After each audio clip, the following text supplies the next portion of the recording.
Good evening, everyone, and welcome to our hangout to kick off Fall Severe Weather Preparedness Week in Mississippi. We've already had quite a bit of weather this past weekend, but we're going to talk about all kinds of severe weather that we get in Mississippi, including winter weather. Throughout this week, you can get safety tips and other weather information on various fall severe and winter weather, such as floods, tornadoes, on our social media platforms. Also, if you visit our web pages, there's a link to additional severe weather information in Mississippi, as well as a safety brochure. This safety brochure contains safety tips and other articles pertaining to our warning system and how we do some of our warnings and what to expect this winter and severe weather season, and a lot more. So be sure to check it out. Just go to weather.gov and click on Anywhere in Mississippi, and you should be able to get a link to that off of any of our web pages out of Memphis, Jackson, Slidell, or Mobile. My name is Joanne Cullen. I'm a forecaster here at the National Weather Service in Jackson, Mississippi. Tonight, 3 of the 4 NWS offices that service Mississippi will share information on fall and winter weather hazards, and we'll take questions at the end of the talks, which will be submitted by you using the hashtag MSPrep. It stands for Mississippi Preparedness, MSPrep. So let's start off with some quick introductions. First, we'll hear about severe thunderstorms from Mike Hill. He's at the NWS New Orleans office. And we were hoping that a representative from the National Weather Service in Mobile, Alabama would be here to talk about flash flooding, but wouldn't you know, they're actually dealing with that tonight. So we'll talk about it in their place, and then we'll also talk about tornadoes and warning reception. Then we'll switch gears and we'll talk to John Moore at the NWS office in Memphis, Tennessee.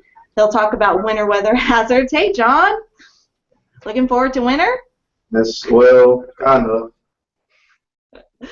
So he'll talk about what we can expect in terms of winter weather and cold weather. As I mentioned, we do have 4 NWS offices that cover the state of Mississippi. And one way that you can make sure that you're prepared for severe weather season is to make sure you're getting the most up-to-date information by following the right National Weather Service office. So as you can see, the Memphis, Tennessee office covers the northern part of Mississippi. The Jackson, Mississippi office covers much of the Mississippi Delta region, all the way through central Mississippi and then down towards Marion, Lamar, Forest counties, and the Pine Belt. The office out of New Orleans, Louisiana covers several across south central Mississippi, and they also cover the counties that are along the Gulf Coast. And finally, the Mobile office out of Alabama, they do have a small section there and part of the Pine Belt that covers the southeastern portion of Mississippi. So you want to make sure that you're getting the most up-to-date information from the right NWS offices. We all have Facebook pages and Twitter accounts where graphics are posted for forecast and warning information for our specific area of responsibility. If you're following one of our pages and you live outside of that area of responsibility, you might want to check out either Memphis or New Orleans or Jackson or Mobile to make sure you're getting to the right office. Not only is knowing the correct NWS office important way to be prepared, another step is to know what your county looks like on a map. A lot of our graphics that we post show timing and hazard information and radar imagery, and they're posted without county labels and sometimes without corresponding cities. So knowing where you are located on a map based on your county and what it looks like is another good way to be prepared for severe weather. All right, let's go ahead and get things started. We'll send it down to Slidell, Louisiana, and let's talk to Mike Hill and see what he has to say about severe thunderstorms. Good evening, everybody. Again, my name is Mike. I'm down here at Slidell. I hope you all can see my slide. We'll talk a little bit about severe weather, severe thunderstorms that include straight line winds, hail, and even also lightning. Which lightning is not indicator of a severe thunderstorm. It's not in the criteria. So we'll go ahead and dive into this first slide. You can get damaging straight line winds. Severe storms ought to produce damaging straight line winds, and there are possibly up to 100 miles an hour sometimes. It just depends on how the storm goes, and they can also create damage that is similar to tornado damage. So a lot of people get confused between what's a damaging straight line wind event and a tornado event. The National Weather Service considers a severe thunderstorm if it produced hail of at least 1 inch in diameter, which is about the size of a quarter, and winds of 58 miles per hour or greater. Also, a tornado. A severe thunderstorm can produce a tornado without warning. So you always have to keep that in the back of your mind. So once we issue severe thunderstorm warnings, there is a possibility of a tornado even if there is no warning. So that's something that you all have to think about once we issue the severe thunderstorm warning. So large hail forms when strong air currents lift up to carry water droplets where they freeze, and they keep them up in the air until they freeze and grows in size until they become too heavy and fall down to the ground as hail, and it causes all kinds of damage. The next slide, hopefully, it's going to take a little bit of time to get there. But what type of severe weather is more likely? Tornadoes get all the attention, but you know that damage from straight line winds and large hail occur 9 times more often. So if we remove 1 inch hail reports from the statistics, damaging winds occur for 2/3 of all severe weather reports. So you don't have to worry about tornadoes as much. You really have to worry about the strong straight line winds, because those also can produce tornado-like damage. People seem to forget that. So winds versus tornadoes. This is the difference between them. Straight line winds have a more broad area of damage, as you can see in the picture just off in the bottom of the screen, and a tornado creates a narrow path of damage. As you can see, the trees that are next to the damage path are standing upright. You see that one scar, and on the other picture you can see there's a multiple trees down on all directions facing multiple directions. So that's one indicator that we use to determine between straight line winds versus a tornado. So hail, we'll go back again. Penny size hail is about 3/4 of an inch in diameter. Nickel's about 9/10. Quarter is the magic number for us for severe thunderstorms. Our criteria is a 1 inch size diameter is a quarter size. And when it gets up to $half ping pong, golf ball, egg size, tennis balls. If you get up to baseball size hail, that's 2.75. If you get baseball size hail, that is one tremendous storm. So it is very, very important to go inside when we issue a severe thunderstorm warning. Not only do you have to deal with the severe heavy rainfall, the wind, the hail, it can really hurt you, and you also have to deal with lightning as well. So here's a few pictures of some damaging straight line winds. I mean, these are some pictures out of Mississippi and Louisiana down in our area. As you can see, lots of damage can occur with these storms, and not necessarily tornadoes. As you can see, the power poles are all laid on the first picture. They're all laid in the same direction. They're not twisted. They're not bent. There's no structural damage. The cars, outside of being the power poles falling on them, don't have any damage on them as well. So that's the type of damage that we can see from straight line winds. Uprooted trees, power outages, even some roof damage, as some of the winds can get underneath the roof and create damage that looks like tornadoes as the winds come off the top. Also, with large hail, you get property damage. Look at those pictures of the hail hitting the side of that building, because it's wind thrown from the straight line winds, and you get the hail with it. So it's more like bullets coming out of a gun once you have those severe thunderstorms. So it can create crop damage, injuries. The guy up there in the upper right has seen that he got bruised up by some strong hail, some big hail, and also vehicle damage. So lots of problems can occur with large damaging hail. And another thing, remember, lightning alone does not meet severe thunderstorm criteria, because all thunderstorms have lightning in them. So a lot of people ask us, oh man, there's a lot of lightning in this storm. That is not an indicator of severe thunderstorm. Remember, a severe thunderstorm is winds of 58 miles per hour, large hail of quarter size or greater, or a tornado. Hopefully, if there's a tornado, we would have a tornado warning on it, but you get the picture. Lightning can occur across the entire country, and we are in the Gulf Coast area, are particularly susceptible for lightning. So if you can hear thunder, you're close enough to be struck by lightning. So when thunder roars, go indoors. You can see on the map that we have the highest, or one of the highest flash densities in the United States. Of course, Florida is the lightning capital, and then along the Gulf Coast, around the southern parts of Mississippi, along the Mississippi Gulf Coast, and Alabama, is quite, about second. So, and all up into Mississippi as well. So, lots of lightning happens a lot. So, lightning safety, we're going to touch on that. Don't stand underneath trees or in open fields. Don't remain in open water. Get off of motorcycles, scooters, bikes, golf carts, everything. Get inside if you're caught in a thunderstorm. If we issue a severe thunderstorm, just get inside. That's the best thing. Just go inside and wait for the storm to pass over. And lightning is also called the underrated killer. In an average year, it kills more people than hurricanes and tornadoes combined. So lightning is a very dangerous phenomenon, and you have to take it serious. So when thunder roars, go indoors. Anytime you have a severe thunderstorm, or a thunderstorm in that matter, just go inside and wait for it to pass. So we're all in this business to make sure that you guys are safe, but you all have to do something as well. You all should have a plan as well. Severe weather can happen at any time. It will happen. So have a plan. Identify the types of severe weather hazards you might encounter. Create a plan. Who's responsible for it? How will you receive the warnings, which Jackson will talk about later. How do you get the severe thunderstorm warnings? How do you get the tornado warnings? Identify shelter areas in your workplace or at home, or even outside the home if you get enough heads-up time to go to another shelter. And also practice your plan. So we're all in this together. We want you guys to remain safe.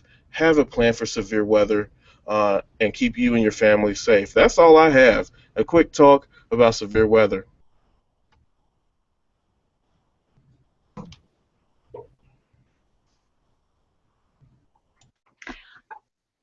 All right, Mike, thanks for that. Hopefully, if you didn't know any of that about our criteria for severe storms, you do now.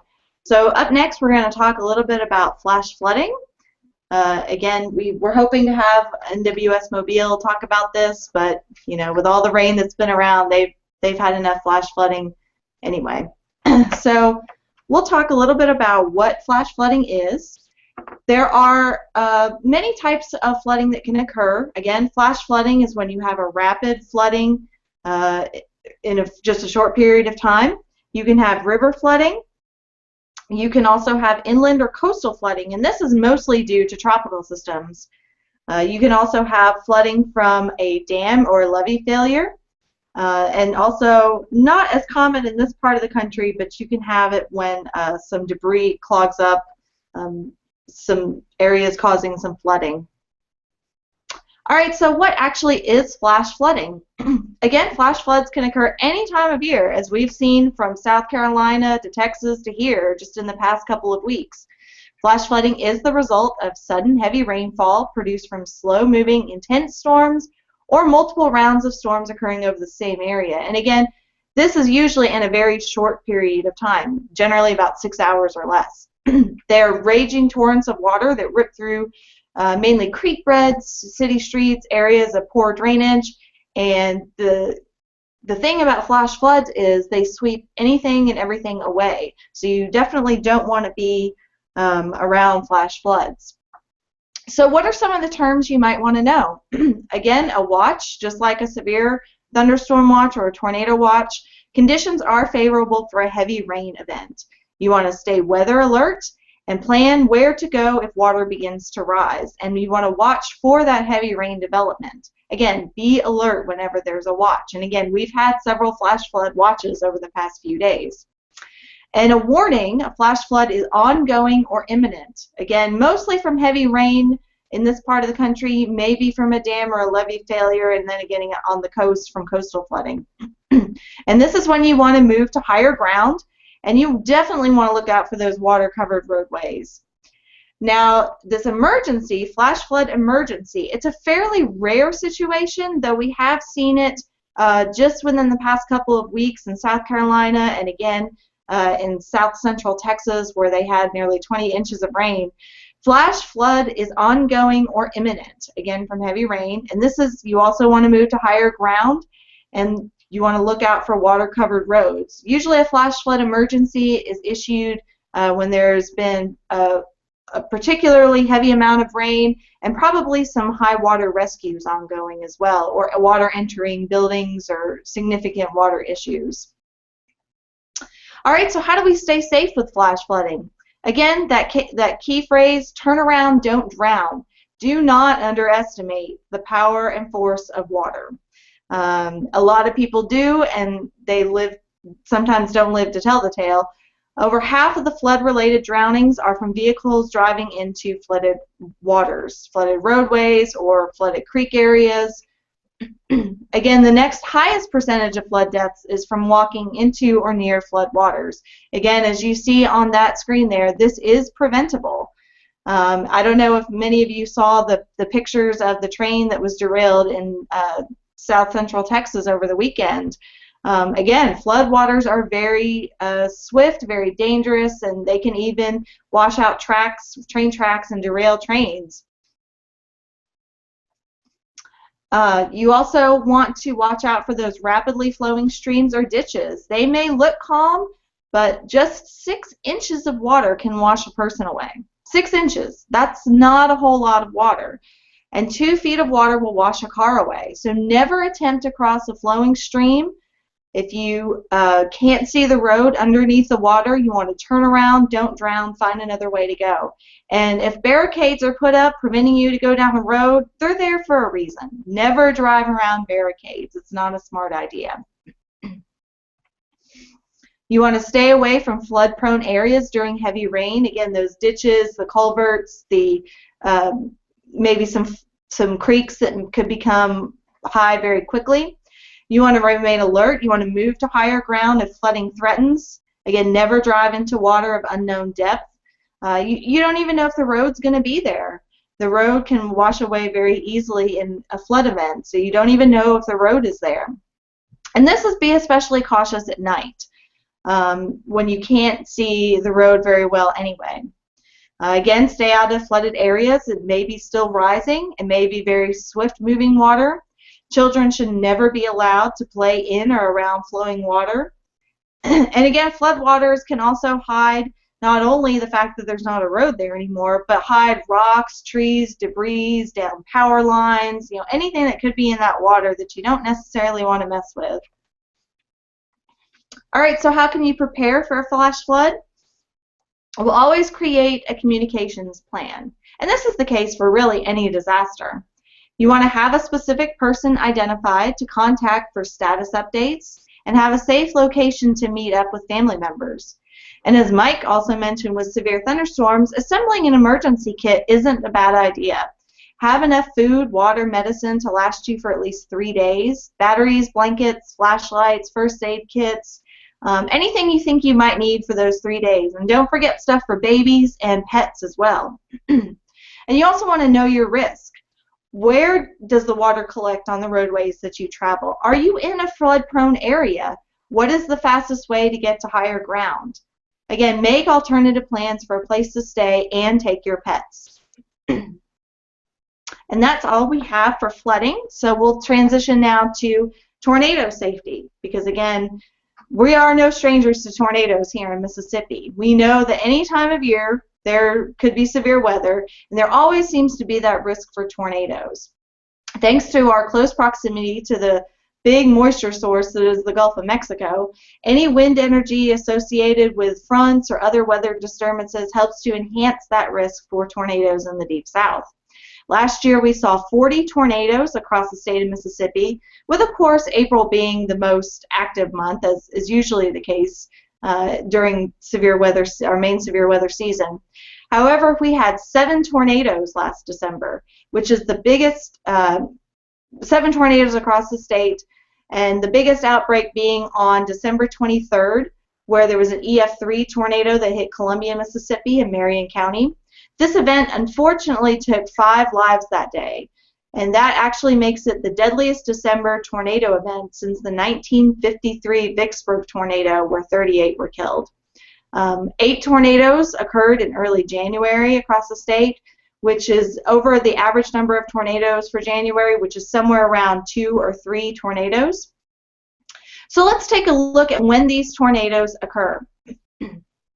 As you can see, when you look at this slide, this is a graph of the number of tornadoes in Mississippi since 1950. What sticks out, of course, is the large peak that we get in the spring months. Of course, April and then March are our 2 main tornado months in Mississippi. But look there in November. November is our 3rd most active month for tornadoes in Mississippi, and we are heading into the severe weather season of November. Again, but we also see a large number of tornadoes in December, January, February, ramping back up into that main spring severe weather season. Taking a look at strong to violent tornadoes, again, strong tornadoes are identified as EF2 and EF3 tornadoes. Violent tornadoes are EF4 and EF5 tornadoes. Again, you see a large peak there in April, as you would expect, but we do get our fair share of strong to violent tornadoes in Mississippi in November. And there are several notable fall tornado events in November. Back in November of 2001, on the 24th, there was a large tornado outbreak, 14 total tornadoes. There were actually 2 EF4, well, actually just F4s then, and 2 F3 tornadoes. And one of the F4 tornadoes, if you're around the Jackson area, you might remember is called the Fairfield tornado. It hit a subdivision, Fairfield subdivision in Madison County. And this had a total of 7 fatalities, and it occurred across the region very early in the morning, actually. And this just occurred just a few days after Thanksgiving. Another notable November outbreak was in 1992. There were 14 total tornadoes. One long track tornado that was an F4 was 128 miles, which is the 5th longest in Mississippi history. This tornado is more widely known as the Brandon, Mississippi tornado, and a total of 15 fatalities occurred that night as well. Some other events that occurred have occurred around the holidays. Last year, of course, we had that one in Columbia, Mississippi. The tornado struck in Marion County on December 23rd in EF3, and an EF2 hit Jones County during the afternoon with extensive damage and, like I said, 5 fatalities. And this actually impacted a shopping center in Columbia, Mississippi, just 2 days before Christmas. On Christmas Day in 2012, 5 tornadoes occurred in Mississippi, with the strongest being a 61-mile-long EF3 tornado that struck Pearl River, Stone, Forest, Perry, and Greene counties during the afternoon hours. This caused extensive damage and at least 12 injuries. And on New Year's Eve 2010, 4 tornadoes impacted the central parts of the state. And after midnight that same night, on New Year's Day 2011, there were several more. And one EF3 that actually touched down 2 minutes after midnight, making it the first tornado of 2011 in the entire United States. Excuse me. So that being said, if you notice a trend there, we do actually get a lot of tornadoes around the holidays. And that's something to keep in mind whenever you're out Christmas shopping or, you know, going to visit family and friends for Christmas or Thanksgiving. You want to make sure that you have a plan in place, especially around the holidays where you may not be as familiar with the area or where you're going, and you're busy doing other things as well. This is a graph of the tornadoes during the day in the pink color and during the day in the purple color, sorry, and at night in the pink color. And you can see as we get towards the fall and winter months, of course we have a longer night, but we also get more tornadoes that occur during the night. So this is important to have a plan in place, especially for if you're sleeping and you need to have a way to get your morning information. The most vulnerable region for tornado fatalities, the bullseye is that white there, encompassing around Memphis, Tennessee, northern Mississippi, northern Alabama, and then the orange and the red and the yellow spread out from there. We're all familiar with the Plain States being labeled as Tornado Alley, but we're actually in a region more vulnerable for tornado fatalities. Several reasons for that. We have more terrain. It's harder to see the tornadoes because of some hilly areas and trees. We get more nighttime tornadoes. The quality of some of the housing structures is not as great. We have more population centers. And sometimes our tornadoes are more rain-wrapped. All right, so let's talk a little bit about some tornado terms to know. Like flash flooding, we do have watches, warnings, and emergencies. A tornado watch is when conditions are favorable in the atmosphere for the development of severe thunderstorms or tornadoes especially. You want to remain alert for signs of threatening weather and start thinking about where you're going to go if a tornado warning is issued. What are you going to do? When a tornado warning is issued, this means that a tornado has been sighted by a storm spotter, or we're detecting rotation on radar. And now we have advanced capabilities with some of our radar to be able to detect tornado debris and we are able to issue a little bit more specific warnings with that information. So when we say that we have a confirmed tornado, likely that means either that we've had a spotter report it, or we can actually see some of that debris on radar, and that's able to enhance some of our warnings and give more clarity to the situation. But anytime a tornado warning is issued, you want to take immediate action to protect yourself, and do not wait for visual confirmation of a tornado, as this may take some time away from actually taking proper shelter. And then on the rare occurrences that you hear a tornado emergency, this has been issued a few times over the past few years. The Yazoo City tornado, some of the April 2011 tornadoes, the Louisville tornado had some tornado emergencies. This is when environmental conditions are favorable for the development of a strong or violent tornado, or that we can see indications of this on radar as a debris signature, like I mentioned, or that we get a report, especially of a significant tornado on the ground. And you definitely need to take immediate action to protect yourself. All right, so how can we stay safe in a tornado? Remember, again, have a plan in place before severe weather strikes. You want to get to the lowest floor or an underground shelter. I realize a lot of us don't have underground shelters here in Mississippi, so the lowest floor of your building, of your office, wherever you are, get to the very lowest floor. You want to get to the middle of your house or business. Put as many walls between you and the outside as possible. You want to be in a room without any windows. You want to use something also to protect your head, more than just using your hands. You could use pillows, blankets, couch cushions, mattresses, or even a helmet, a bicycle helmet, a football helmet, hard hat. You could use any of that to protect your head, more than just your hands. You never want to try to outrun a tornado in a car. If you know that you have to be somewhere, check the weather beforehand, make sure it's safe to go out. If you do encounter a situation where you're in a car, you get to a safe structure if it's available. If not, you want to get out and get to the lowest floor you can, or the lowest part of the ground that you can in a ditch. You never want to seek shelter under highway overpasses. Those are not safe places to be. If you're in a mobile home, try to find a sturdier structure to take shelter in. Maybe you have a neighbor or a friend that you could stay with for a little while. Also, when you take shelter, you may want to think about things like putting on shoes. If for some reason your house gets hit by a tornado, you want to make sure that you're not walking around in debris and broken glass, that sort of thing. And also think about maybe carrying a whistle.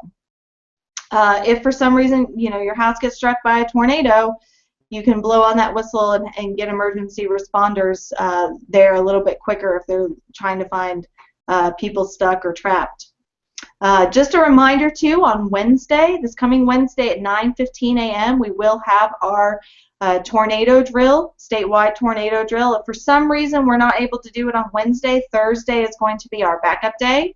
This will be issued through NOAA Weather Radio, and some counties may sound their sirens for this tornado drill. We encourage everyone to participate in their schools, their businesses, their offices, their homes. This is the time to think about what you would need to do in case a tornado warning is issued. Identifying any weaknesses during the drill can help you better prepare if it was actually the real deal. And even if you don't have a weather radio or you don't hear any sirens or you just want to participate, we encourage you to do the drill anyway. Another way to prepare for tornadoes or any severe weather is to have a way to get your warning information. There are many ways that you can get weather information and warning information. A lot of times you might get some of your weather information from social media, and that can be good, but you have to make sure that you're getting the most up-to-date warning information, what is not always timely on social media. So having other ways to get it is important. You can get wireless emergency alerts on your smartphone. You can get it off of AM, FM radio. Smartphone apps or text messaging alerts are available. A lot of people get their warning information off of local television. And then you have NOAA weather radio. Sirens are actually not listed on this screen, but they are a way to get information. However, they were designed for outdoor use. They were never designed to alert people inside. So there are many other ways that you should get weather information and warnings. And it is best to have multiple ways of receiving weather alerts, as technology can, and it does fail. So redundancy is the key to preparedness. Again, those wireless emergency alerts, some of the newer cell phones will alert you of a tornado and flash flood warnings, among other things, in your area, and it has a very unique loud ringtone and vibration. And this is just an example of what it looks like on your screen. I'm sure many of us have encountered it over the past several years. So that is just another way to get information. The NOAA weather radio coverage map across Mississippi. This is where our weather radio transmitter locations are across the state. You can see there's a widespread coverage. One thing to note, there is a new transmitter in McGee, Mississippi, which is in Simpson County. This is providing better coverage in one of our more active tornado locations across Simpson, Smith, Covington, Rankin, and Jefferson Davis counties. If you ever need help programming your weather radio, any of our offices will be able to assist you. We'd be glad to help you over the phone, or you could probably stop by.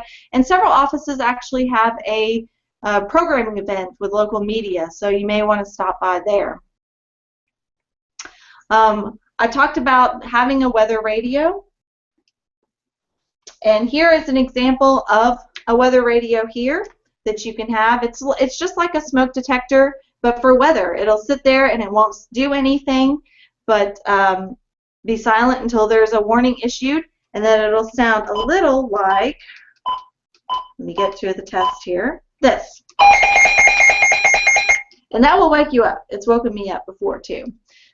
Also, for those who are watching who may have friends who are deaf or hard of hearing, there are adapters you can buy for a weather radio to alert them of a warning. Some of these include bed shakers, vibrators, and strobe lights, like this one here. It will go off when there's a warning issued. And the nice thing about these weather radios is that you can program them specifically for your county, or maybe the county next to you. So you don't have to have it going off for counties all across the state. It'll go off specifically for your county. All right, so we've talked about tornadoes, we've talked about flash flooding, how to get warnings, and severe thunderstorms. Let's toss it to John up in Memphis, who will tell us all about the cold and the winter weather. How's it going, John? Hi, Joanne. It's going pretty good. How are you doing today? All right. Starting off, I'll start off with a winter weather outlook, what we're actually expecting this winter to get you guys started. Get it up here.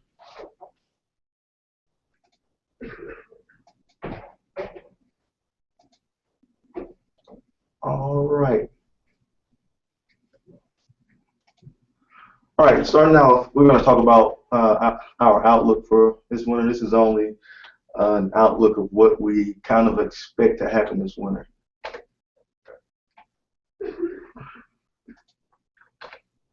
All right, the main player in predicting this winter is the strong El Nino. This is one of the strongest El Nino events we've had in some time.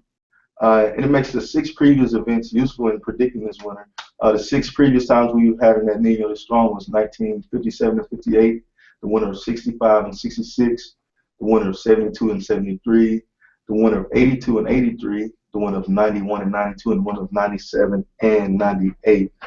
So using those previous 6 winters, this is what happened. All right. For temperature for December, starting in December, we're going to go month by month, then an overall winter. Temperature was an average about 2 to 3 degrees warmer in Mississippi, and precipitation we were wetter than average by 1 to 2 degrees statewide, being a little wetter in southwest Mississippi, and a little warmer in north Mississippi. And this is for December.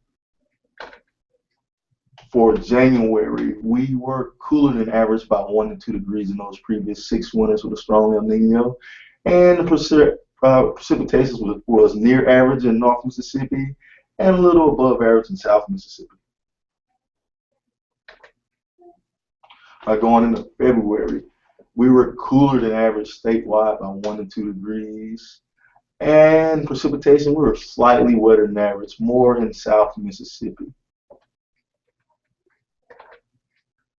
As for the winter as a whole, for those previous 6 winters, Mississippi was slightly cooler than average, and we were wetter than average throughout the state, more wet in the southern parts of Mississippi.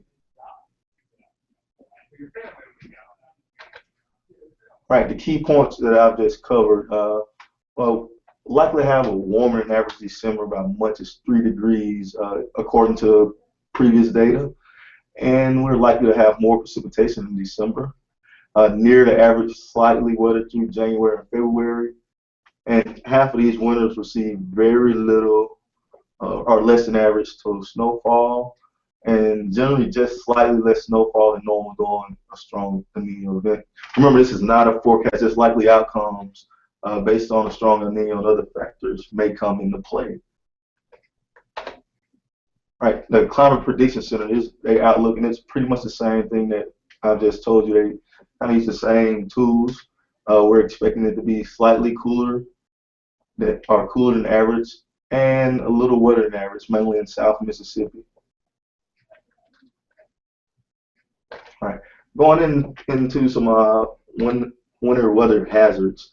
Winter weather causes an increased frequency of accidents. So number 1 cause of death and injury is on the roads. So motorists typically are unprepared for sudden changes in road conditions and visibility, especially in Mississippi because we're not used to it. Heavy snow has the potential to strand large number of people on the roads. If you get anywhere above 6 inches of snow, it can cause a lot of backups and a lot of road problems in Mississippi. That's why you should always carry a winter storm survival kit in your car in case you get stranded on the side of the road. And have a disaster plan at your home so you can survive on your own for several days without power. Right.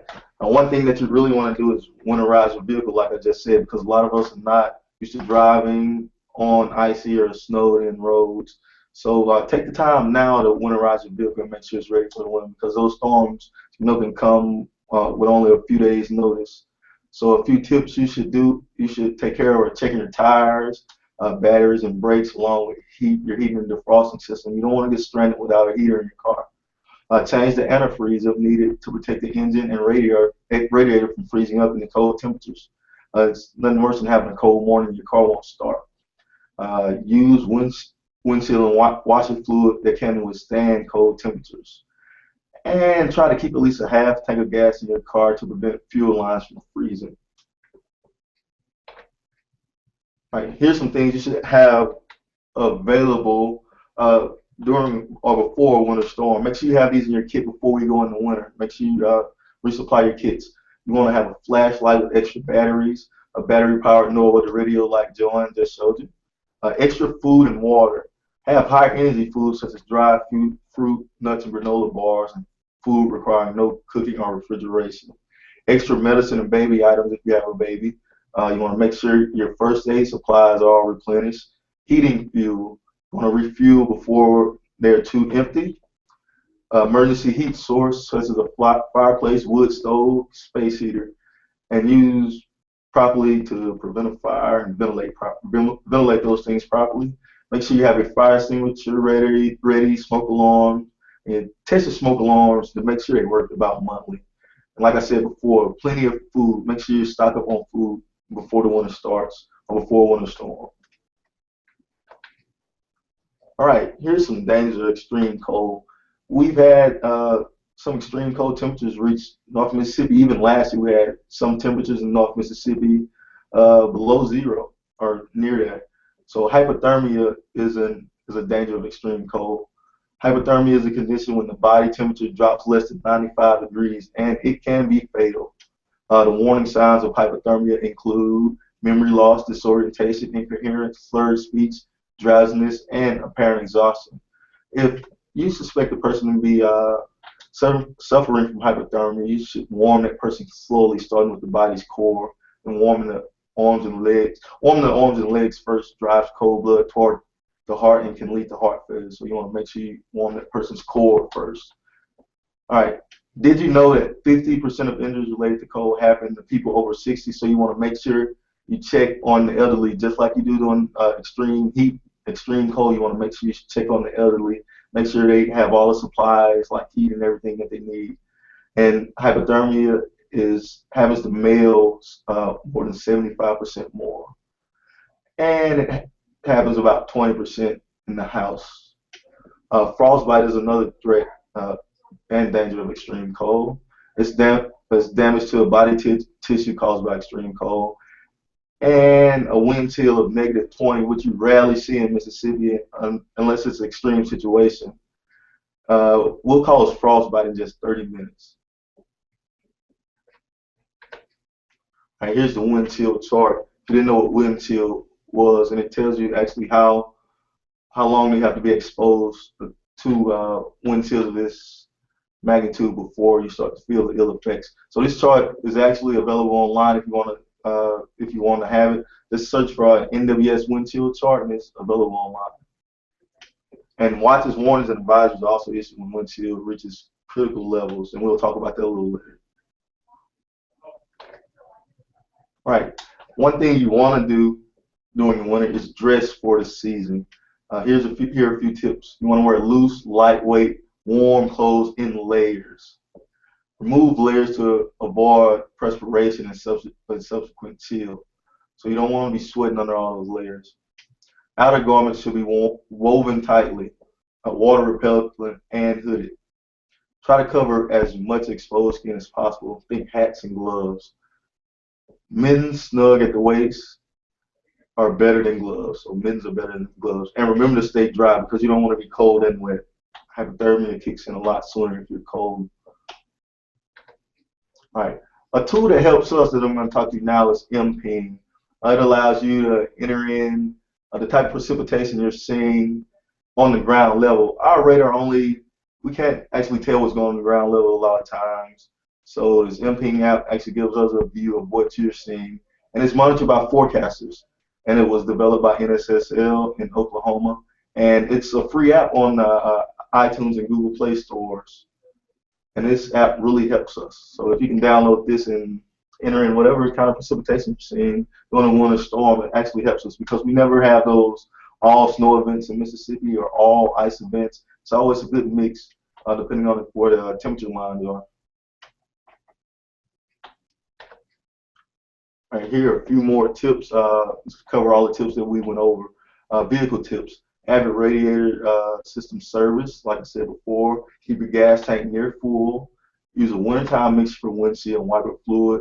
Replace worn or low tread tires. And maintain proper tire pressure during the winter. All right, a few home tips that I'm going to leave you on is bring your pets inside. They're very susceptible to frostbite also. So make sure you bring your pets inside if you get freezing temperatures. Close vents in your crawl space to conserve the heat in your house, and let water trickle out of your faucets during cold weather so your pipes don't freeze. Add weather stripping around the exterior doors and windows to keep the cold out, And cover your drain and spigots and exterior faucets. Bring all your hoses inside because they will freeze. All right, now we're going to talk about some products that we issue during the winter. Winter storm warnings is when you take action if we issue a warning. Some of the warnings that we issue are blizzard warnings. And we issue blizzard warnings when you get wind gusts, frequent wind gusts of 35 miles per hour or greater, accompanied by falling or blowing snow, frequently reducing visibility to less than 1/4 of a mile for 3 or more hours. We also issue winter storm warnings. They're issued when significant winter weather event, including snow, ice, sleet, or blowing snow, or a combination of all of these hazards, will make travel conditions difficult and impossible in some situations. You want to delay your travel plans until conditions improve if we issue a winter storm warning. We issue ice storm warnings also. They're usually issued for ice accumulations of around 1/4 inch or more. If we think ice is going to accumulate more than 1/4 inch. This amount of ice accumulation will make travel dangerous or impossible and likely to snap power lines and fallen tree branches. Travel is strongly discouraged. And we also issue wind chill warnings for Mississippi. If we feel we have a set of guidelines that we go by, which differs throughout the state, if the wind chill gets below a certain level, we will issue a wind chill warning for those areas. All right. Winter storm watches that we issue blizzard watches. If we think the conditions are possible, like a blizzard, like I said before, 35 mile per hour gusts, frequent gusts, and visibility getting below 1/4 of a mile because of blowing snow. Winter storm watches are issued when conditions are favorable for a significant winter storm event, like heavy rain, sleet, heavy snow, ice storm. We typically issue these more than 5 to 1 day out. And wind chill watches are issued when there's a potential for a combination of very cold air and strong winds to create dangerously low wind chills. And those are not all we issue. We also issue advisories. Freezing rain. We issue freezing rain advisory anytime we think freezing rain is a possibility, not accumulating more than 1/4 of an inch. We also issue a sleet advisory. I'm sorry you can't see that good, but rain that turns ice pellets before reaching the ground. And anytime we think we're going to get any sleet, we'll issue a sleet advisory. We also issue wind chill advisory for really, really cold wind chills. And I am tossing it to, who am I tossing it to? Joanne. All right. Thanks, John. Right. I already feel cold after listening to all that, or maybe I'm just cold-natured, which is actually true. So right now we're going to take some of your questions. Remember, you can tweet us or post on our Facebook pages using the hashtag MSPrep, which stands for Mississippi Preparedness. We actually do have a question for our very own Mike Hill down in Slidell. Mike, you want to take this question? Yes, sir. Let's see. The question was, what is the greatest severe weather risk for the New Orleans area? Well, although we're talking about Mississippi tonight, but coming from down here in New Orleans, we do have the same problems that Mississippi does have as well. So I'm going to throw up a graphic and show when severe weather is more likely. So this is including the entire forecast area. That's the Mississippi Gulf Coast. That is the Macomb area. That's our areas in Mississippi and also southeast Louisiana. So the reason why we have severe weather during the fall is actually a different secondary peak. So you know the spring severe weather we have, that awareness week, that's March, April, and May. You can see all the severe weather events. We've had over 600 events in March, April, and May since 1950 to 2009. So, and we also have that secondary peak. That's why we have this fall severe weather awareness program that we do. So you can see there's a peak in October, a peak in November, and even in December. And as you can see, even in January and February, as it ramps up back into the spring, we really don't fall that hard. So our secondary peak is November, December, January, and you can see during that time, most of those events occur in the afternoon. So what is the most significant one, it would be wind by far. It is up to 2 to 1 over hail and tornadoes as well.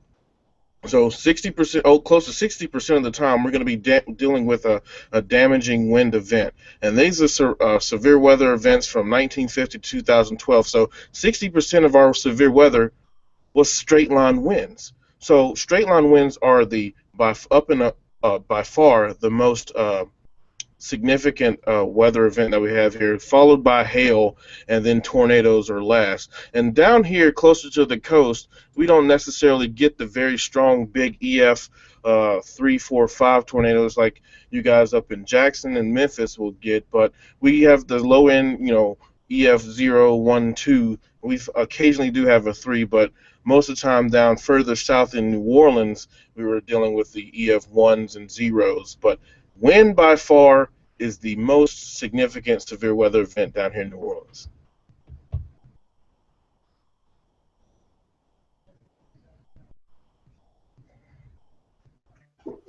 All right, great. Thanks, Mike. We just wanted to remind everybody once again, about looking at our tornado brochure or severe weather preparedness brochure that's linked on our website. You can get a lot of great information on there, safety tips, contact information, stuff about weather radio, stuff about warning information, just a lot of great information. It's worth to check it out and look it over. Again, our tornado drill is going to be at 9:15 a.m. on Wednesday morning through NOAA Weather Radio. So your weather radio, if it goes off anyway for the weekly test, will probably go off at 9:15 instead of maybe at its normal time. Again, just check out some of our social media tips that we're going to be posting throughout the week. And we actually have another question here for John up in Memphis about winter weather.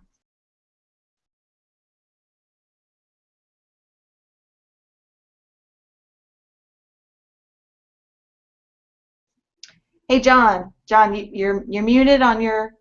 All We right. can't hear you. Okay, the question was, what does El Nino mean for snow chances in Mississippi? And as you can see in those previous, I covered it. Let me go back to a slide.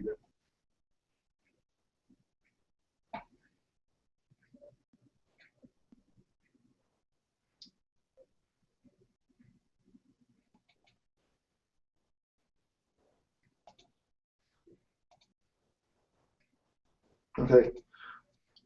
Okay.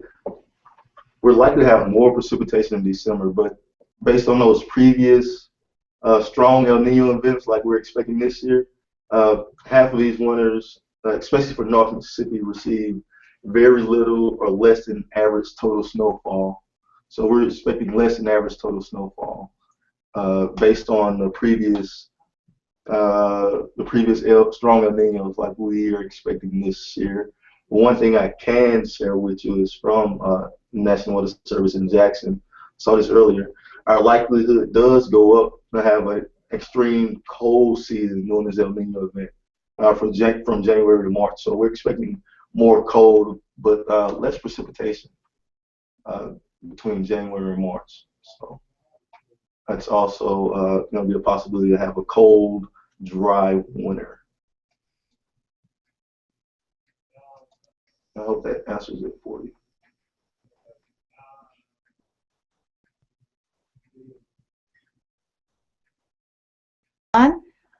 Just a reminder, we are about to be done with our hangout here. We're glad you're able to join us. If you do have a question, send it to us, #MSPrep, and we will answer it, or send it to one of the other guys and answer it there. Just to follow up on what John was saying about winter weather in Mississippi with an El Nino, for severe weather, again, in tornadoes, the lows, as he indicated, the low pressure systems track a little bit closer to the Gulf Coast rather than further north into the state. So we tend to get a lot more rain. It's a wetter pattern that we're going to get, especially closer to the coast. And again, we would expect severe weather. It looks like with an El Nino, you would see that probably a little more frequently, generally south of Interstate 20. Again, you can get it anywhere in the state. I'm not saying that you can't, but some of the events are a little bit more south of Interstate 20. All right. So we have another question here. Was the flooding in 1983 related to El Nino?